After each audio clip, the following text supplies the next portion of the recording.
Di sapat o di lang ramdam, pinuna ni Senador Loren Legarda na tila mas napapakinabangan pa ng taong bayan ang kusa ng mga volunteer kaysa sa mga programang pinagkakagastusan ng Agriculture Department. Ang detalye sa agenda report ni Hannah T. Pinuna ni Senator Loren Legarda ang tila pagmamaliit ng isang programa ng Department of Agriculture sa budget nito na 1 billion pesos. Bakit daw ang mga taga-private sector, kahit mababa ang pondo, nagagawa pa rin ang kanilang mga inisyatibo para sa publiko? Halimbawa rito ang community pantries na kamakailan ay umani ulit ng atensyon dahil sa pagpapaabot ng tulong sa mga apektadong sektor ng krisis sa langis. Ani Legarda, 1 billion should go a really long way. Bakit ba sa barangay? Bakit pa sa maliliit na negosyo? Bakit pa sa kusa ng isang batang community pantry advocate? Nagagawa. Hindi naman po sila binibigyan ng 1 bilyong piso.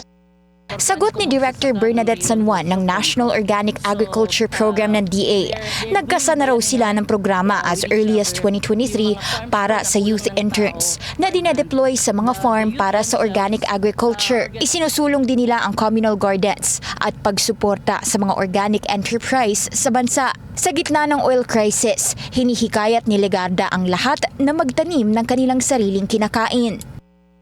Dapat din daw gawing practice sa bawat tahanan ang composting o yung paggamit ng household wastes bilang natural na pataba ng lupa sa halip na itapon. May legal framework sa ngayon para sa waste segregation at composting sa bisa ng Republic Act 9003 o Ecological Solid Waste Management Act of 2000. Giit ni Legarda, dapat may mas malawak ng resulta ito ngayon. Paglalantad naman ni Community Pantry PH Organizer Patricia Non, isa sa mga hamon ngayon ng kanilang initiative ang threats sa mga magsasakang direct producers nila.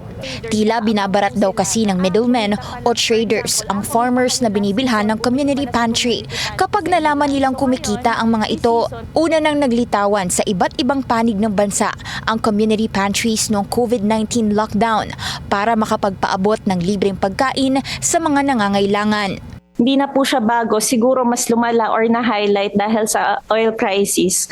Pero mas sibukan po natin ayusin siya long term na hindi na band-aid solution na matatapos sa ayuda. Kasi kaya naman ng mga magsasaka, kaya naman ng drivers, kaya naman ng fisher folks. Bukod sa mga banta, nahihirapan din daw ang community pantry sa requirement na public solicitation permits para makapagpaabot ng tulong sa iba't ibang syudad. Sa huling monitoring, hindi pa natutugunan ang mga hinaing na inilantad ni Non kaugnay ng community pantry. Para sa agenda, Hannah T, Bilyonaryo News Channel. Manatiling nakatutok sa Bilyonaryo News Channel. Sumubaybay sa aming social media accounts at mag-subscribe sa aming YouTube channel para sa mga eksklusibong balita at storya.